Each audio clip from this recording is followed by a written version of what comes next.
Guys, this is my new blog. তোমরা সবাই কেমন আছো? আশা করছি খুব খুব ভালো আছো। আমরাও বেশ ভালো আছি। তো আগের দিন ওকে আমি বলে রেখেছিলাম যে সকালবেলা উঠে দুটো ডিম সেদ্ধ বসিয়ে দিতে আমার আর ওর জন্য। তো ও সেই মাফিকি কাজ করছিল। দুটো ডিম সেদ্ধ দেখো বসিয়ে দিয়েছে। বসিয়ে দিয়ে সেদ্ধ ফেদ্ধ হয়ে গেছে।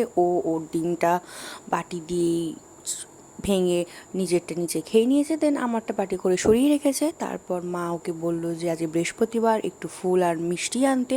তো ও বেরিয়ে পড়লো সকালবেলা ব্রেকফাস্ট করে। তো ফার্স্টে ফুল নিল, মালা নিল, দেন মিষ্টি নিল।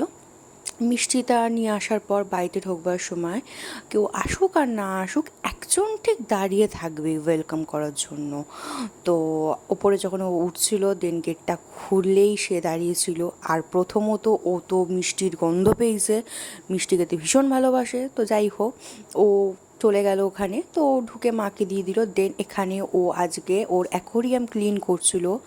দেন এখানে এত 5 ফুট অ্যাকোরিয়ামের মধ্যে 4টে মাত্র মাছ আছে। তো যারা যারা অস্কার ফিশের যদি কিছু ঠিকানা যদি পাও যে ভালো কোথায় পাওয়া যায় তো কমেন্ট বক্স করে জানিও। তো এখানে অনেক সামগ্রী আছে যেটা আমি কিছু জানি না।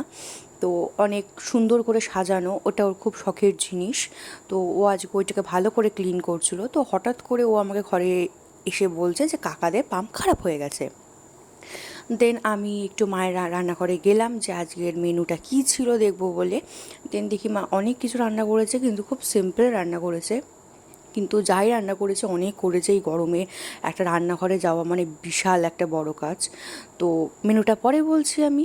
দেন এখানে ওকে বললাম একটু বাসনগুলো একটু ঘরে দিয়ে আসো, কারণ মাসি বাসনগুলো মেজে রেখে দিয়েছে। তো ও নিয়ে চলে গেল। এখানে মেনু ছিল ভাত, শাক, পকোড়া ছিল, মা চিকেন পকোড়া বানিয়েছিল, তো দই ছিল। আর ওর দইটা ছিল একটু স্পেশাল, কারণ ও তো চিয়া সিড মেশানো ছিল, ও তো জিম করে তাই। এখানে আমার পকোড়া ছিল, আমার ডিম সেদ্ধ ছিল, দুটো পাটির ডাল ছিল দুজনে।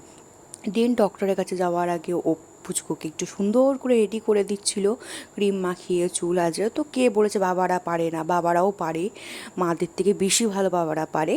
তো দেন এখানে ও ডক্টরের কাছে যাওয়ার আগে নিজের আউটফিটটা দেখিয়ে দিল। দেন উবেরটা এবার ফোনও করে দিল, উবের চলেও এলো। তো দেখো এইখানে একজন দাঁড়িয়ে আছে, কারণ ওকে তো নিয়ে যেতে পারবো না, ওর একটু মনটা খারাপ হয় আমরা বেরিয়ে গেলে। তো কিছু তো করার নেই, আমরা তো নিয়ে যেতে পারবো না ওকে, কারণ ডক্টর নিজেই পালিয়ে যাবে যদি ওকে দেখতে পায়। তো আমরা এখানে উবেরে বসে পড়েছি। তো অনেকটা লেট করে ফেলেছি, কারণ ডক্টর ডেকেছিল 6টায়, আমরা গেছি হচ্ছে 6:45। তখন আমরা উবেরে বসি। তো যেতে যেতে ও একটা ভিডিও করছিল খুব সুন্দর। তো আমি বললাম কি ভিডিও? তো ও বললো যে দেখো আমি ভিডিওতে দেবো, দেখতে পাবে। তো রাস্তায় খুব জ্যাম ছিল, তাও পেরিয়ে গেছি। এই যে ঢুকছি গাইস, একটা খুব সুন্দর মূর্তি আছে যখন মানে ঢোকার মুখে। তো মূর্তিটা খুব সুন্দর দেখতে। তো কার কার ভালো লেগেছে একটু কমেন্ট করে বলে। আমরা ঢুকে গেছি চেম্বারে। তো আমাদের আগে একজন পেশেন্ট ছিল, তো তাই আমরা একটু নিজেকে দেখিয়ে দিলাম। তো আমার শোনো শোনো পাপা একটু নিজেকে দেখিয়ে দিল, টিপটা কি বড় হয়ে গেছে একটু কমেন্ট করে জানিও। দেন ডক্টর ফক্টর দেখানো হয়ে গেছে। তো ডক্টর বলল কি যে ওর নাকি সব ঠিকঠাক আছে, একটু জাস্ট ঠান্ডা লেগেছে। তো ওই এসি থেকে বাইরে ঘর এগুলো করে। তো যারা যারা নিউ মম আছো তারা এটা একটু খুব খেয়াল রেখো, যাতে বেবিরা যাতে এসি থেকে গরম গরম থেকে এসে যেন না ঢোকে। তারপর আমরা চলে গেলাম বাড়ির জন্য রুটি কিনতে। তো এই দুটো বাচ্চাকে আমরা আগের দিনও খাইয়েছিলাম, তো তারা মনে রেখে আবার এসেছে। তো আবার আমরা দুটো বিস্কুট কিনে ফিট করিয়ে দিলাম ওদেরকে।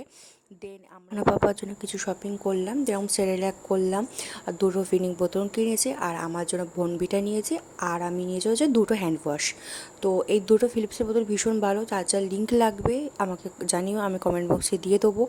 আর হ্যান্ড ওয়াশের ব্যাপারে যারা নিউ মম আছো তারা অল টাইম হ্যান্ড ওয়াশ করে বেবিকে ধরো, ফিট করিও। আর দ্যাটস ইট। যদি ভালো লেগে থাকে লাইক, কমেন্ট, শেয়ার করো, আর মাস্ট সাবস্ক্রাইব করোই করো। Thank you.